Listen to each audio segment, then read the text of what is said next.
오늘 1절 보시면 백성들이 모세가 산에서 내려옴이 더딤을 보고 라고 시작하고 있습니다. 이 백성들은 지금 어떤 심정일까요? 애굽에서 나올 때부터 이들의 마음이 사실은 하나 되지 못했습니다. 반신반의하는 사람도 있었고 때로는 불평하고 이곳에 있는 것이 옳다라고 강력하게 주장하는 이들도 있었습니다.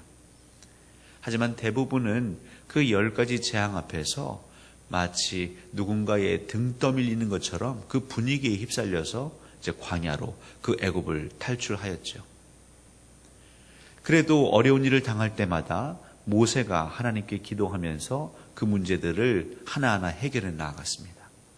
양식이 없을 때, 추위와 더위와 싸울 때, 애굽에 그 군대가 쳐들어올 때도 하나님은 그때그때 모세의 기도를 들으시어서 그들을 보호하셨습니다.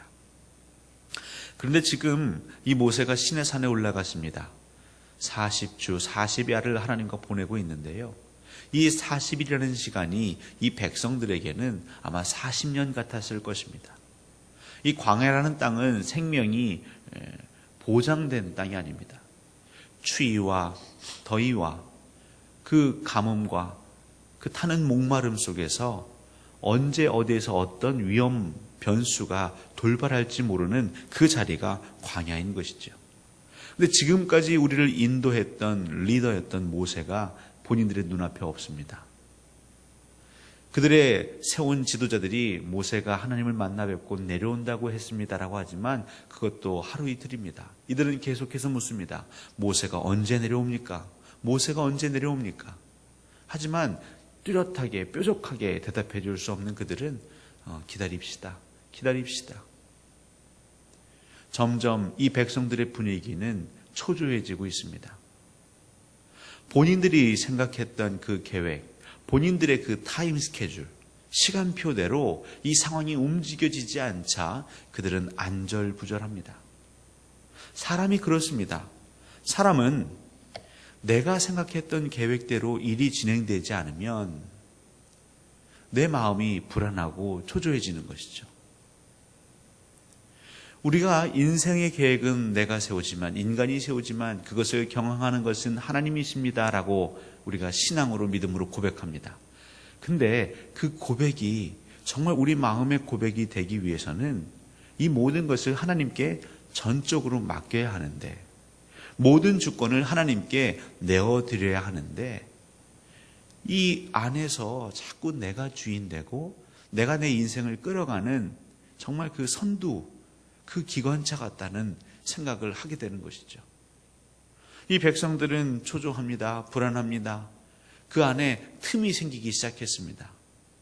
그래도 지금까지는 그 상황에 의해서 여호와 하나님을 바라보고 모세를 바라보며 그래도 그냥 소가지가 끌려가듯이 막 끌려갔는데 모세가 보이지 않자 그들의 마음 가운데 틈이 생기기 시작합니다.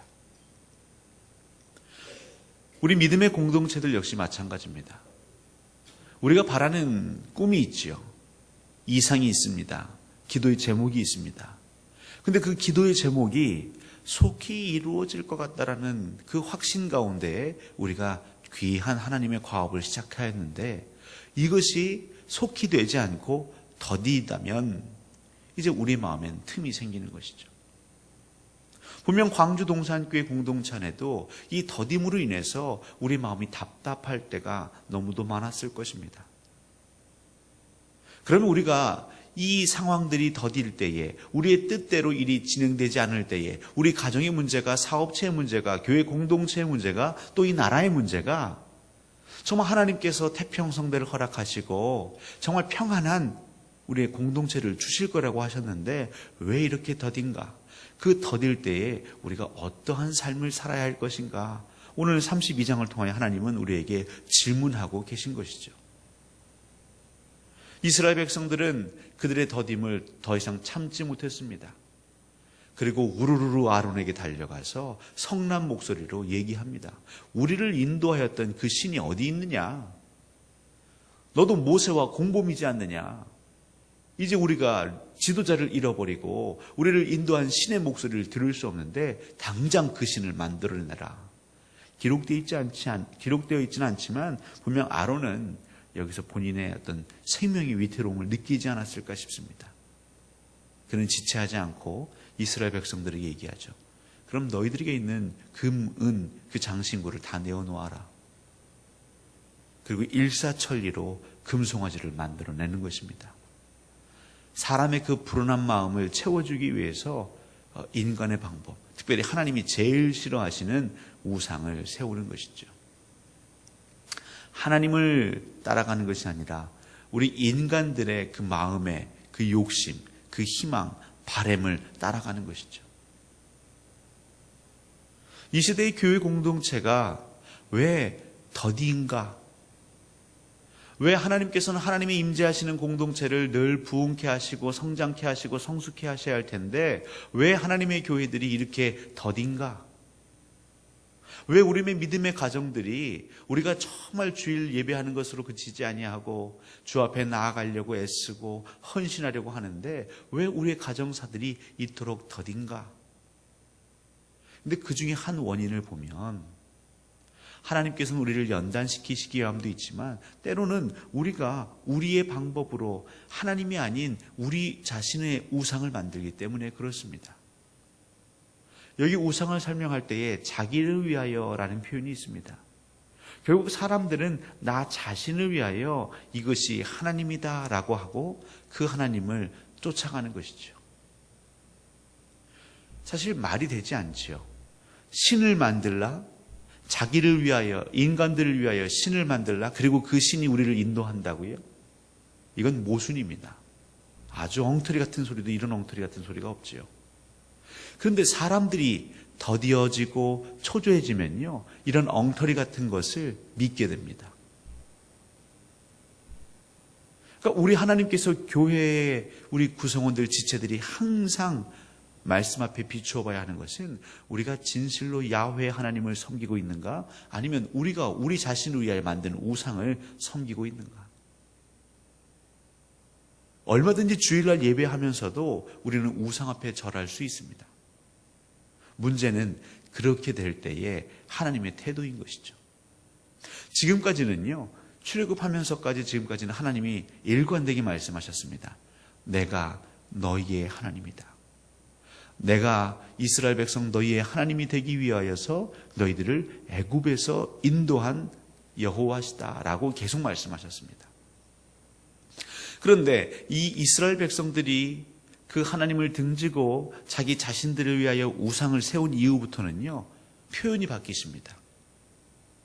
내가 여기서 나가 아니고요, 모세를 향해서 네가 애굽에서 인도해낸 너의 백성들, 이렇게 말을 바꿔버리십니다. 그 말씀은 나를 섬기지 않는 그 백성들에게 내가 더 이상 그 앞에 설 자리가 없다. 내가 더 이상 너희들을 보호해주거나 너희들을 이끌어줄 이유가 없는 것 같다. 인간들 너희들이 알아서 해보아라 라고 그냥 내어버려 두시는 것이죠. 이 세상에 제일 무서운 형벌은 그냥 방치입니다. 방치.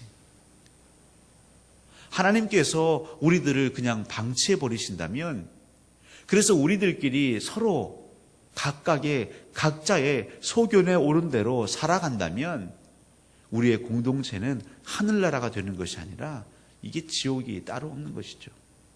서로가 서로를 정죄하고 손가락질하고 내가 주인 되려고 보이지 않는 다툼을 하게 되고, 문제는 그러면서 여호와의 이름을 갖다가 붙이는 것이죠. 이것이 우리를 인도해낸 여호와시다. 이것이 우리를 그 광야에서 지키신 여호와 하나님이시다. 이것이 여호와를 망령되이 일컫는 게 아니면 무엇이겠습니까? 이 시대에 주를 따르는 공동체에 이런 일들이 너무나 비일비재하다는 것이죠. 우리 하나님께서는 오늘 이 새벽에 우리에게 도전하는 것입니다. 광주 동산교회는 금송아지가 없느냐 물으십니다.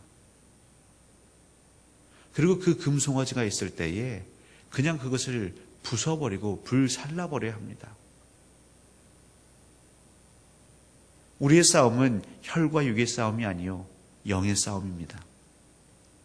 어떻게 부술 수 있을까요? 어떻게 불살를 수 있을까요? 여러분, 여러분의 기도의 불을 7배나 더 높이십시오. 지금까지 기도했지만 여러분 포기하지 마시고 더욱더 하나님께 힘을 달라고 간구하시고 더 뜨거운 기도로 하나님께 나아가셔서 하나님, 우리 광주 동산교회도 금송아지가 있다면 하나님, 우리의 기도를 통하여 다 태우십시오. 온전히 여호와 하나님만 이 가운데 임재하게 하시고 우리의 뜻과 계획이 아니라 하나님의 뜻과 계획에 의해서 움직여지게 하시옵소서. 설사 그것이 더딘다 할지라도 하나님의 인도하심과 하나님의 이끄심이 우리를 초조하게 만들 정도로, 불안하게 만들 정도로 더딜지라도 우리가 요지부동하지 않고 그 자리에서 오직 하나님만 바라보며 우리의 신앙을 지키게 하옵소서. 이 시대에 그런 교회를 하나님이 찾고 계십니다. 우리 광주 동산교회는 하나님을 기쁘시게 하는 교회가 될 것이고, 하나님 여호와께서 내가 광주 동산교회 너희의 하나님이다 라는 고백이 끊어지지 않도록 계속 이어질 수 있도록 우리는 이 새벽마다 기도해야 할 것입니다. 여러분에게 그 기도의 사명을 주셨습니다. 여러분에게 모세의 사명을 주셨습니다. 오늘도 여러분의 가정에서, 여러분의 일터에서, 또 우리가 섬기는 이 광주 동산교회에서 그 귀한 사명 감당하시기를 주님의 이름으로 간절히 소원합니다.